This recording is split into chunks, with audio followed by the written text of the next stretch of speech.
He and this guy, Sam Kim, the guy who runs NHB Gear, he was calling me. He's like, hey, we got to see this thing. It's coming up, you know, UFC. Martial arts was something that was cool, but it was always something I thought would be cool to learn and stuff, you know, as a fan, but it was that wasn't what I thought it was. So I was like, sign me up. And he starts buying Tony Lopez tapes and, you know, like trying to self-train, and we're tape training in his basement basically, right? And he's like, I'm going to take this seriously. Now at the time, I'm smoking 2 packs of cigarettes a day. I got hair down to my waist. They start doing warm-ups. I can't even do them. I'm throwing up in the bathroom. Mario comes over. He's yelling at me about my leg kicks. So he actually kicks me in the legs. He's like, this is how it feels. He kicks me in the leg. And I'm like, yeah, I'm never doing this. I'm like, these people are crazy. But it so, you know, there was that spark of like, if that really works and it's that simple, it's easier than I thought. I've always thought, where's the mysticism and the, you know, the stuff? I was like, that sounds right. And it intrigued me, because it was like, I was never a big tough guy, but I certainly was intrigued by the idea of being the kid, being the 98-pound weakling that could beat up the bully, you know? And then I joined up maybe like 6 months later, and that was it. Like, then it was like on, you know what I mean? Like, so you train, you know how it is, you know? You just, that's it. It just becomes an obsession. And the more you train, the more you want to train. And for me, it wasn't about being competitive. I knew I would never be a stud, you know, jiu-jitsu player. I'm not driven by success per se. I have a sense of pride in the things that I do, and I like to know that I'm doing things correctly, but I'm not wildly driven by competition whatsoever. I didn't do any sports in high school or anything like that. I've been in recovery for 20x years or whatever. So when I was like 17, 18, I was a big troublemaker, got in a lot of trouble, jail, you know, all this stuff. Go to treatment, get out. So I was trying to stay sober, stay clean, and then I got married and had this life that I was kind of developing around what perceived to be a safe avenue, I guess. You know, got a good job doing IT work at the time, and kind of set up this, like I said, very specific path that I thought, you know, this would go.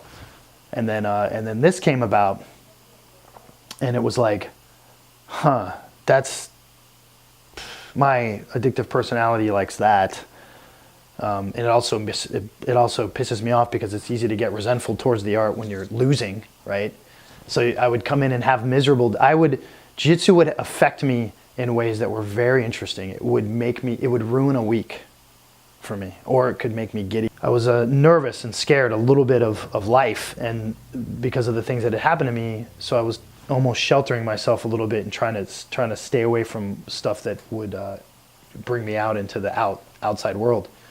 So as jiu-jitsu started and I started getting to that point where I was going to compete, I had to start training for competition.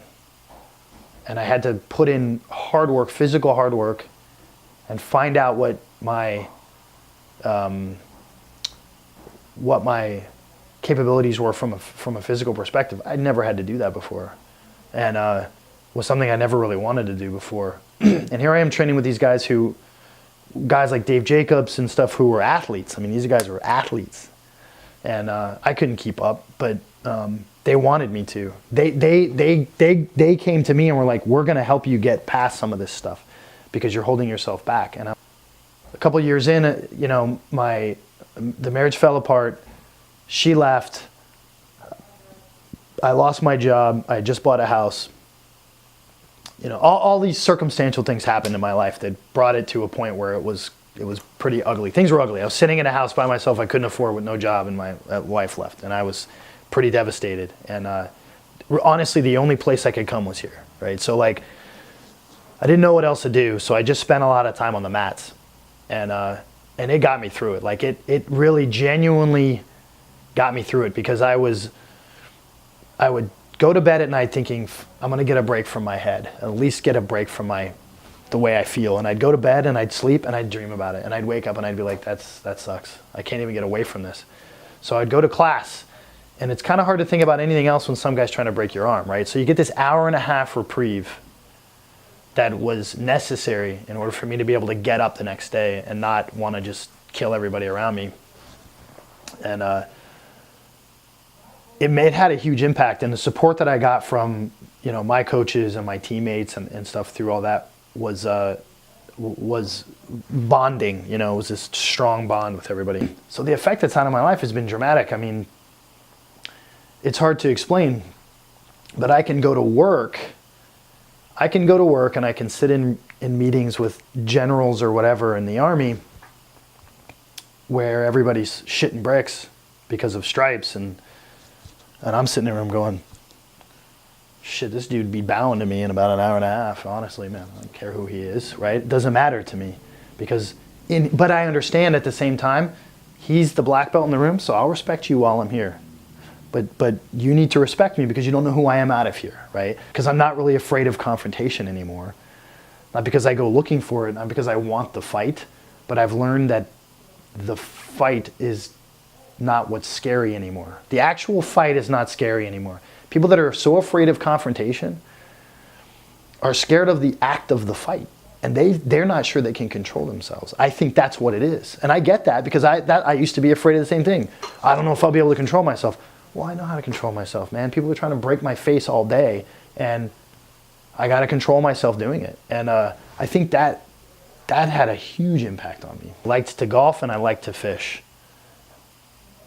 And oddly enough, I think that's very similar to wanting to do things like Jiu-jitsu and MMA and Muay Thai, because it's just you and it's one other thing, one other person. In golf, it's you and it's the whole. With fishing, it's you and the fish.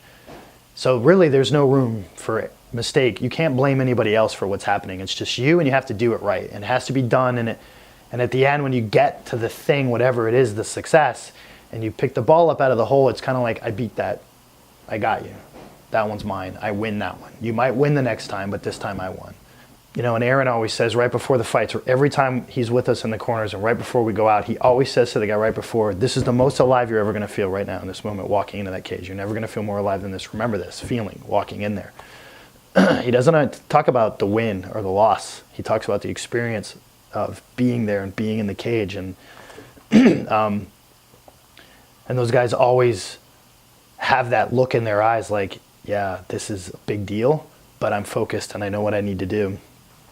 And I'm always sitting there like wanting to throw up and worried, and you know, I'm more nervous than them in general. Not because I'm worried they're going to get hurt or anything like that. It's just this sense of like, I really just want them to do well, you know, and do the best that they can do. I don't know if it's the need to compete or if it's something more primal of, because it's not about hurting the other guy, right? It's nothing about, I'm going to stand over top of you and show you that I won. That can't happen. But in general, you know, we're the guys we compete against are the guys we feel closest to, you know, a lot of times. The guys that you're in here training with that you trust the most are the guys you're going to hit the hardest. And you know that they're going to hit you back, you know.